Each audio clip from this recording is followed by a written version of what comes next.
Hi, I'm Callie and welcome to Kapowski Reads, and I have two goals for this week's vlog. Goal one, I want to read some non-fiction because it's non-fiction November. I really want to get into reading more non-fiction because when I do, I really like it, but I don't know, I just never seem to make time for it. So I'm going to make time for it. And two, I'm going to share some Scottish book recommendations, and I think I'm going to do that first because I'm wearing tartan. Why not?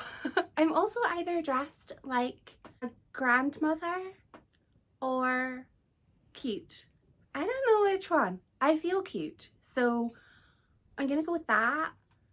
But there's definitely like a little element of grandmother chic, and I think I'm okay with that.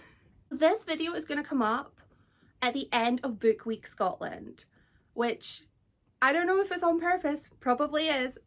Is just before St Andrew's Day, which I think this year is the 30th of November. And my friend on Instagram has made a fun selection of prompts so that people can get excited and share some Scottish book recommendations. And I thought, well, I'm doing that over on Instagram, I'll bring it over on YouTube and I will share my recommendations here as well. And then we'll get into whatever the rest of this vlog is going to be. So, book recommendations first. I have tried really hard to make my recommendations. I have 7 recommendations. I tried really hard to make these books that I don't rave about all the time, but I probably have raved about these before. So first is a book that I love that is set in Scotland, The Things We Do to Our Friends by Heather Darwent. This book is set mainly in Edinburgh, probably about 90% in Edinburgh, and it just truly captures the bleak Scottish weather. It's so dreary in parts, but this book is dark, both in terms of weather, but in terms of content, dark, mysterious, ominous, and just very, very gripping. This is one of those books that I'm like, I love a chaotic main character because that is what I get with this book. I've recommended this book multiple times before. You're probably sick of me talking about it, but I love it. Read it and we can talk about it. A book by my favourite Scottish author. There were too many to choose from here, so I went with Duckfeet by Eli Percy. This book I have I have actually sent this book in the post to multiple friends to be like, please read it, because there was a period of time where it was really hard to get a physical copy of this book. I don't know if it was getting republished. I love this book. I have never before read a book that felt so close to my own childhood as this book did. This book was just beautiful, nostalgic, heartbreaking, and just a main character you just wanted to hug. I love this book so much, and it's written in Scots language too, like a full-length novel in Scots language. It just felt so special, but also was so nostalgic and just lovely. And I love Eli Percy's writing. It's just, they're so talented. A non-fiction book, I'm going with Strong Female Character by Farron Brady. I have run out of in-person friends to recommend this book to because they've all read it and they've all loved it, and my friends and I have very different reading tastes, so for a book to be beloved by so many of us is unheard of. This book is fantastic. Again, very kind of emotional. It is raw and vulnerable, but it is also filled with dark humour and fun stories, and Farron is a born storyteller and an excellent comedian. If you've not watched her series of Taskmaster, please do, because I keep singing the song that she sang on her series and it's a bop. A quick or short read, I'm going with The Sopranos by Alan Warner. This is a pretty short book and I just devoured it. This and Duckfeet actually are the closest. If you mix the two together, that is pretty much my childhood. This was nostalgic and fun, and it just captured what it is like to be a teenage girl from a small Scottish town getting the opportunity to go a little bit feral in the big city, and it just was so full of love realistic characters, and it all takes place over the space of one day. And I thought that that was so, it kept the book just so fast paced because it's one day. All of these things happen in one day. So much happens, and it's such a fantastic book. There is a film adaptation of this called Our Ladies, which is utterly spectacular. It is very rare that I will love both the book and the film of something, but I think that this has a very true adaptation, but the book is just spectacular. A book I think young people should read, and I was going to go with a kid's book, but I was having a very interesting chat with people on the day that I was to share my pick, and we were talking about social media because why not? Their child was getting a little bit very into social media, and I think I have to go with The Accidental Influencer by Bella Younger. You may or may not know Deliciously Stella, who was a parody account. I have her book. I just knocked a whole bunch of things over.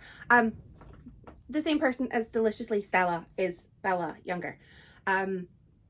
Deliciously Stella was a sort of parody Instagram account, which was very silly, very fun, very light-hearted. And off of the back of this account, Bella got extremely popular and went viral.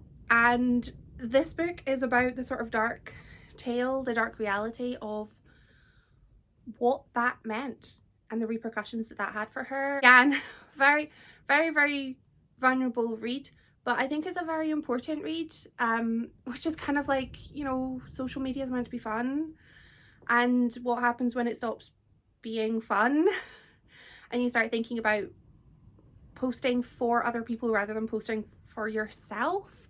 So yeah, I think this is a very valuable read to people who maybe lost a little bit of the love of social media, although you don't have to love it. A book I am highly anticipating. This is a placeholder book. Book 2 of this series, Before Again, by Claire S. Duffy. I absolutely love this book. It is like a cross. I realise I've not told you what most of these books are about, but I have spoken about them before, so I just didn't want to bore people. I want book 2. I have book 2 on ebook, but here's the thing.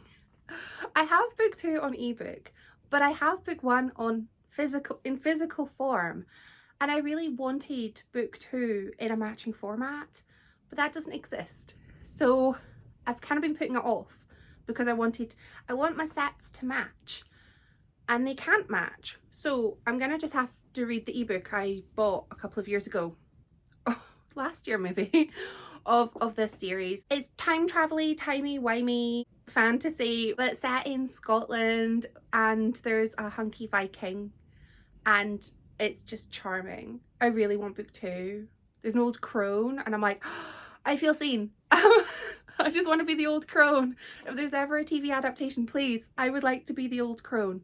That would be sweet. So book 2 in this series, I have it. There's no reason for me not to have read it other than I was holding out trying to get the paper copy, but this was from Amazon, and I know the author doesn't have their books on Amazon and hasn't for quite some time, so I'll have to just go with the ebook that I own. And my last recommendation is a book that brought me hope. Hear me out. Eleanor Oliphant is Completely Fine by Gail Honeyman. This book is not hopeful at the beginning. It's emotional, but it's lovely, and it's charming. It's a very charming book, and it's a very endearing book. And at the end, I was left feeling hopeful and feeling like this is gonna be a turning point for Eleanor. Things are gonna come up Millhouse, and it's gonna be lovely. And I was left feeling hopeful, and I cannot be convinced otherwise. So in my mind, things end up good. Good times come.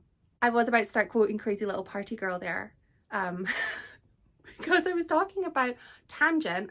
I was talking about Aaron Carter recently, and how I will not hear any negativity towards Popstar, the movie, because it's a Christmas film. Despite not being set at Christmas, it has the vibe of a Christmas film where it gives you nothing. It doesn't promise to be good. It doesn't promise to have it doesn't promise to not have plot holes, but it has joy and fun and whimsy, and it's utterly ridiculous, like the best Christmas films are. So in my mind, I was talking about that, and then I realised I still know all of the words to Crazy Little Party Girl, and I was like, why am I not surprised that I still know all the words? So that's a fun fact. These are my Scottish book recommendations right now. I am always ready to give and ready to receive Scottish book recommendations anytime and any day. I'm going to come back to you in a bit, but I'm hoping over the spell of this vlog, I'm going to get some non-fiction read and I'm going to be able to share that with you. And yeah, goals. It's great to have goals. I'll be back in a bit. I'm out for a walk. Are we still calling them hot girl walks? Because it's 7 degrees and I've got 3 layers on and I'm chilly and I have no gloves and my hands are really cold. But it's absolutely gorgeous. I'm going to show you how pretty this walk is. It's so cute. 7 degrees and my lungs are struggling. I'm wearing 3 layers and I'm chilly, but I'm walking through leaves and this is absolutely delightful. I just really want you to come to the river. I don't know, I just felt in the mood for the river and the woods. Kind of looks a little bit creepy, but it's not creepy. It's a really nice woodland. Who says Aberdeen is grey? Look at it. It's so orange and pretty and calm. Like, how gorgeous is this? It's like a little canopy of trees. So nice, so peaceful. I feel almost relaxed, but I never feel relaxed. So we're as close as I can get. Like, look at all of this ivy. It's so tall. Oh, so pretty. They have cut this back. This used to be so overgrown, whereas kind of like going through like a jungle, but it's been trimmed down, so it's so much easier to walk through and much less creepy, and it's now just really pretty.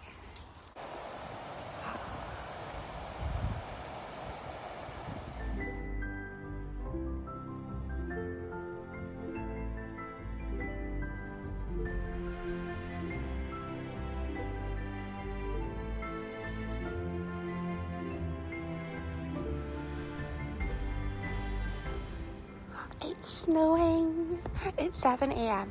but it's snowing. I'm on the way to work. I'm cold. I have winter boots on. It's snowing.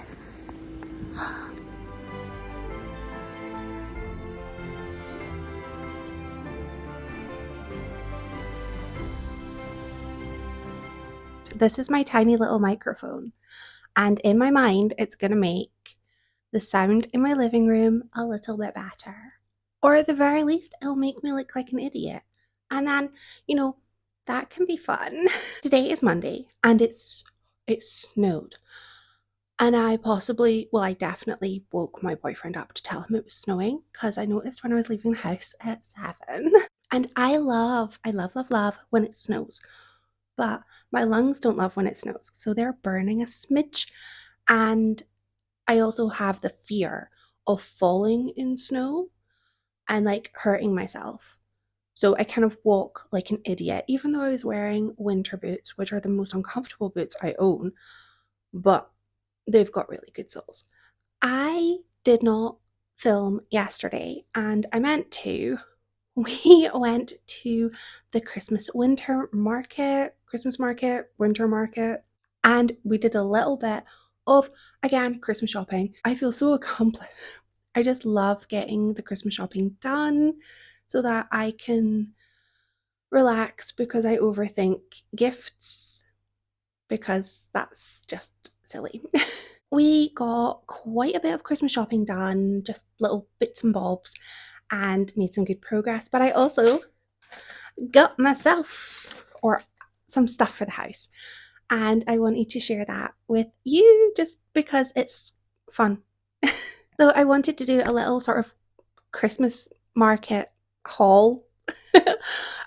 First, I got some Christmas cards. These are the patterns on them. I always get these from Catherine Redgate, who is my friend. We used to skate together, and they are the cutest cards. So I always go for her when I need Christmas cards. I don't really do Christmas cards, but when I do, I go and get a packet from her because they're adorable.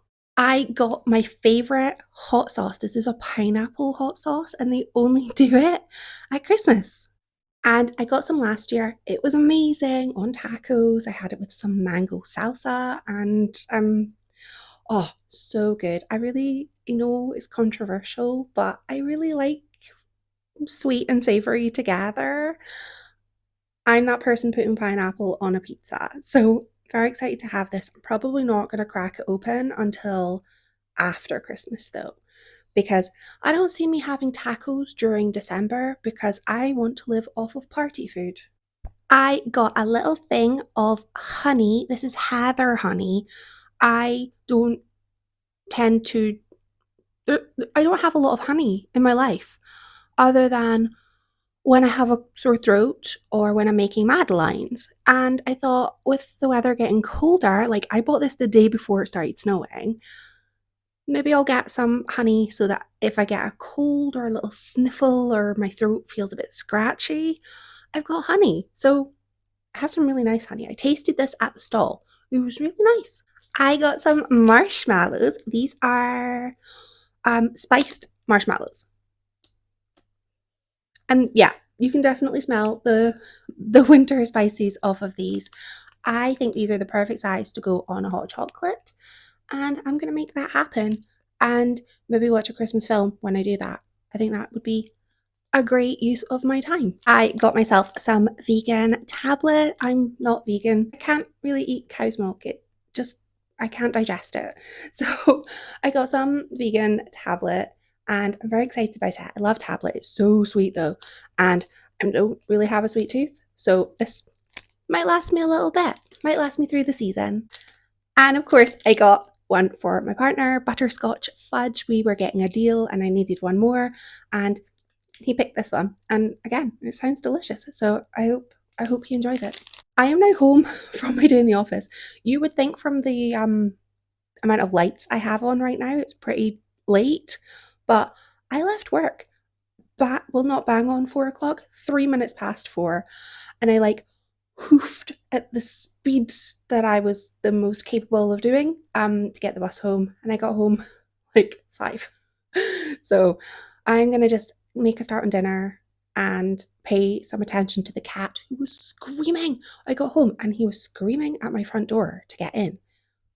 I'd like to point out this cat lives next door. He has a cat flap. He has a lovely owner. He's not outside for any reason other than desire to be outside. But he is now on my bed, happy. But yes, plan for tonight, warm up because it's freezing, have some dinner, finish my book, and then I want to give you a little bit of an update on the books I've been reading because I've been doing nonfiction November and I've had a great time. So I'm very excited to share those books with you when I come back.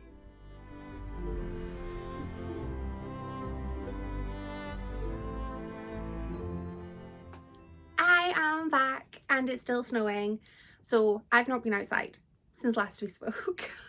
I've just been inside reading and, well, working, but reading. So that means I have finished 2 non-fiction books. I was hoping to finish a bit more than 2, but I mean, I read non-fiction a little bit slower and I don't need to justify to you. You're not going to judge me for reading 2 when I wanted to read more. So no, I'm going to stop doing that. I'm going to stop being like, no, I should have done more. I did fine. I'm happy with what I did. So I am going to start with, I suppose, the lightest of the books that I read. Well, the cat has a very stretched out bath on my bed, right next to me. He has no dignity. The first book I'm going to talk about is Once in a Millennial by Kate Kennedy. This book, also, first of all, I think I have a printing error on mine. Don't even know if that's going to pick up. It's probably not. There's like a shiny layer over all of the writing and the CD, but it's like a smidge higher. It just looks like it's not been aligned, which is fine. I didn't buy the book for its cover. I didn't buy this at all, actually. My mum gave me this for my birthday. And this is a book which is basically about being a millennial. I'm a huge fan of reading books about pop culture, specifically pop culture that kind of covers my coming of age era. So things from like, I'm gonna just say like from the Spice Girls to like 2009 is my golden period for pop culture moments. I love books set during that time. I love non-fiction that covers that period of time.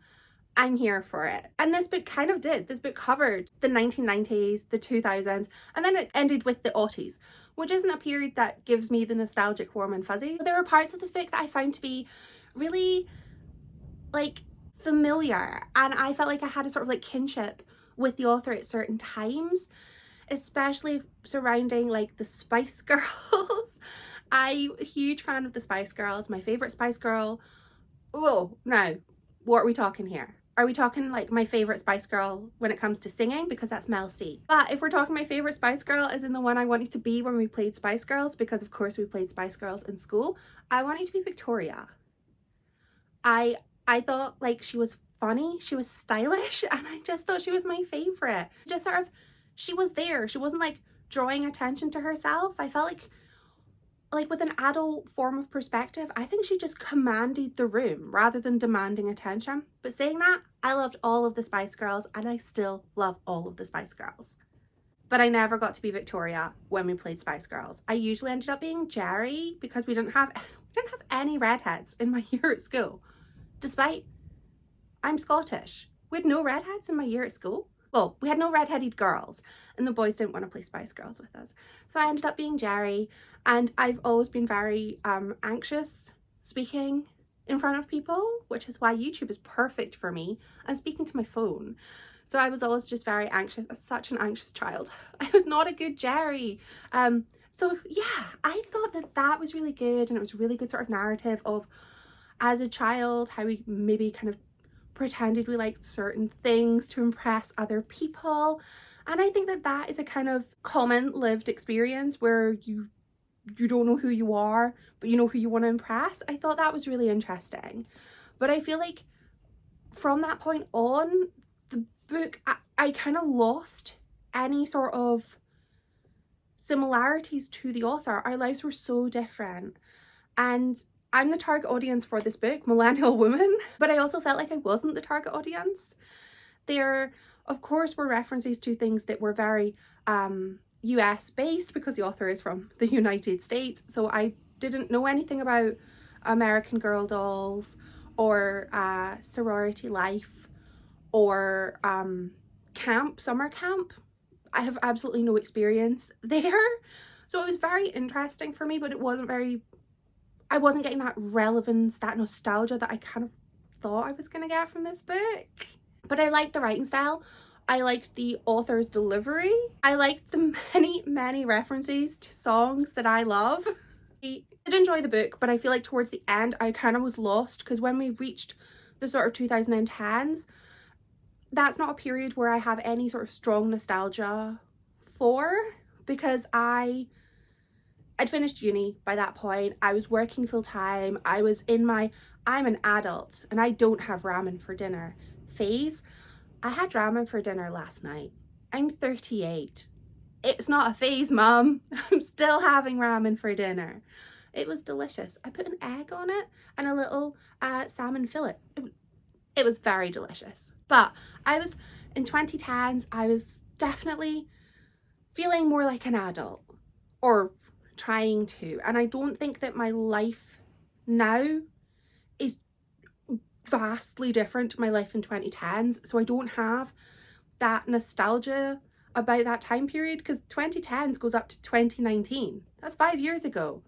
And like, if I think of 5 years ago, I'm like, 2019, what? That was 6 months ago. 2010 bits kind of lost me a little. There was a lot of Taylor Swift references, which I didn't get a lot of them. And I'm gonna guess that there's maybe some I didn't get because there were references that I was like, what is this? And when I googled a few, I was like, oh, it's a Taylor Swift song. Didn't know that.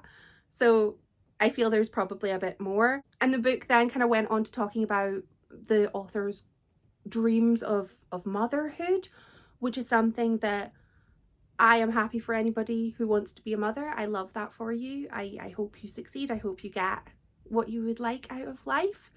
But that's not something that I view as, but that's not something that I want to do myself. I have stepkids. I love them dearly. I would give them my kidney. I would go to battle for them. I love them. But I have no desire to be a mother. And I think that point in the book, I kind of felt a little bit like, oh, should I just close the door and leave? Like, I felt like the book stopped being the fun, nostalgic, whimsical tale that it was supposed to be. And it just took a bit of a turn. But I liked it. I'm going to give this yeah.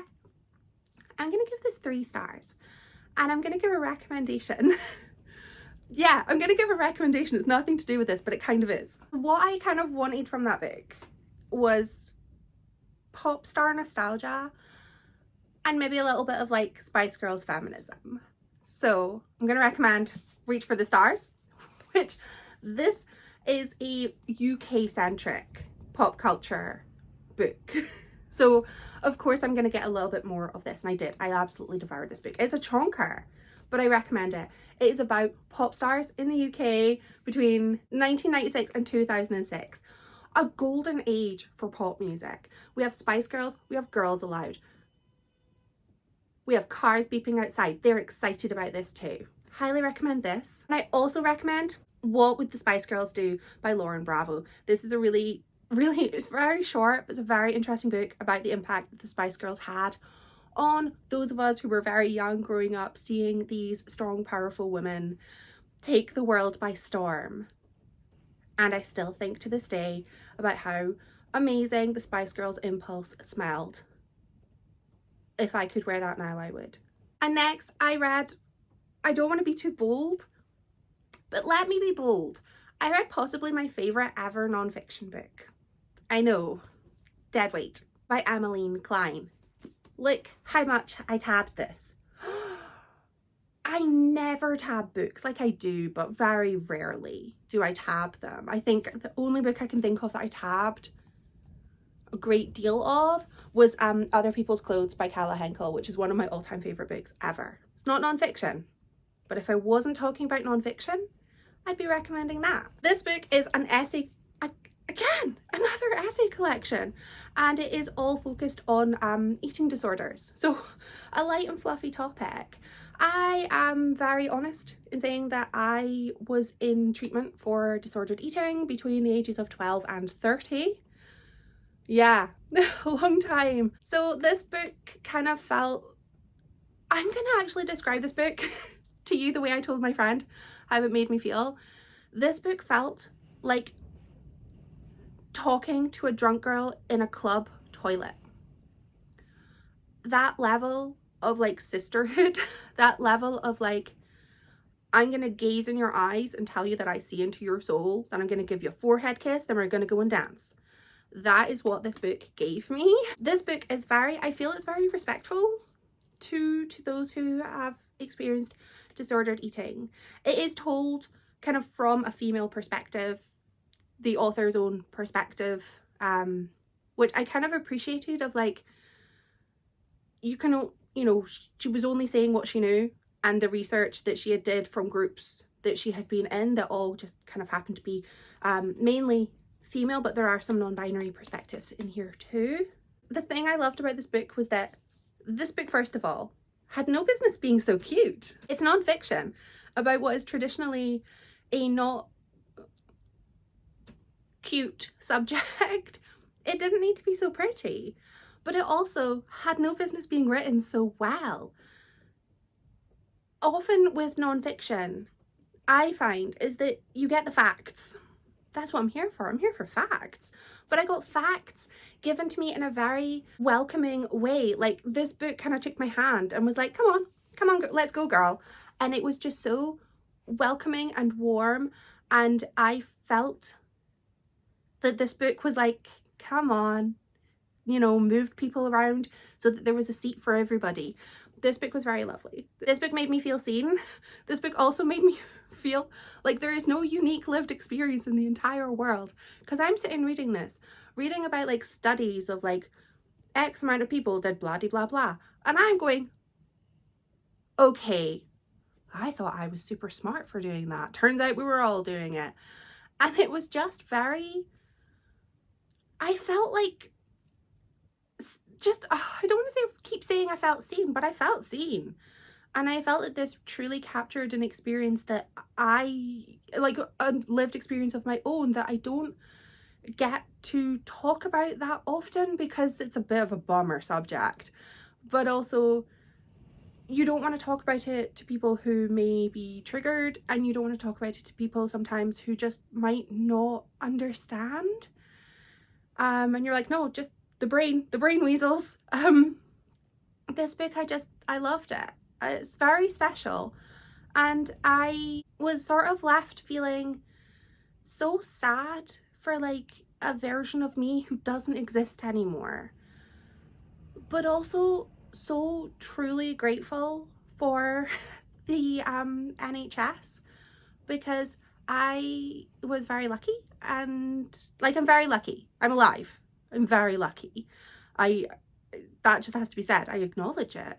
A lot of people that I was in treatment with are not. So I very, very lucky.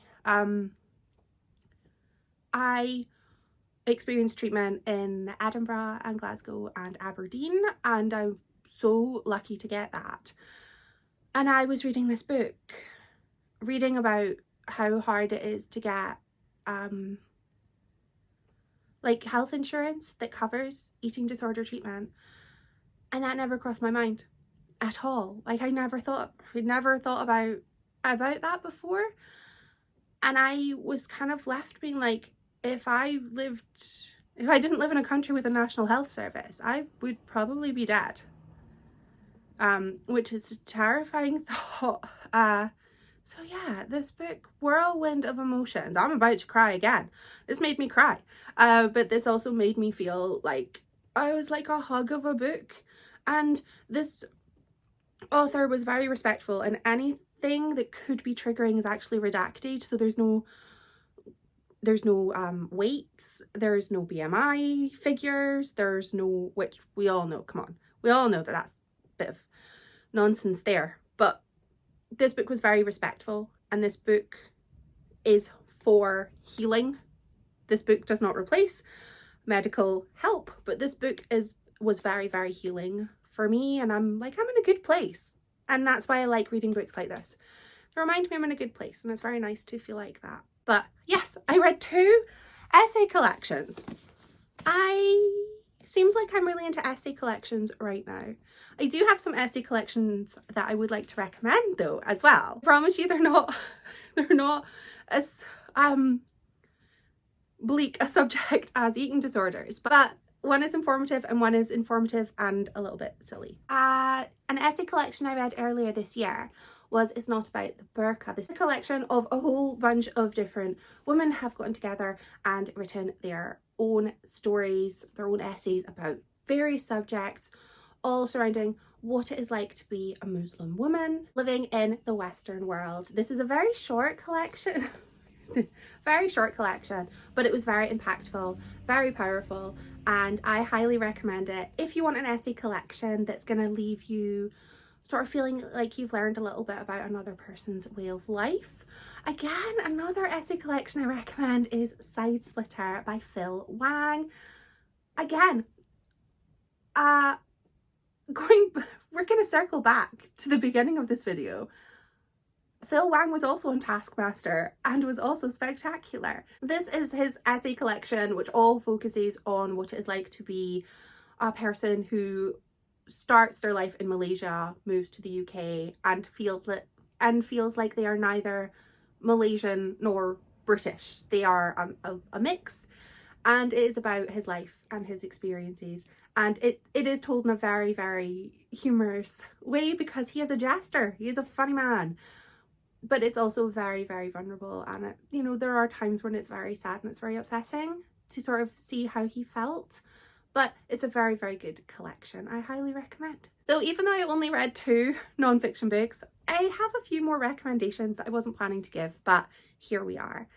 I would love to know if you have any recommendations for either Scottish books or non-fiction or anything really. And thank you so much for watching.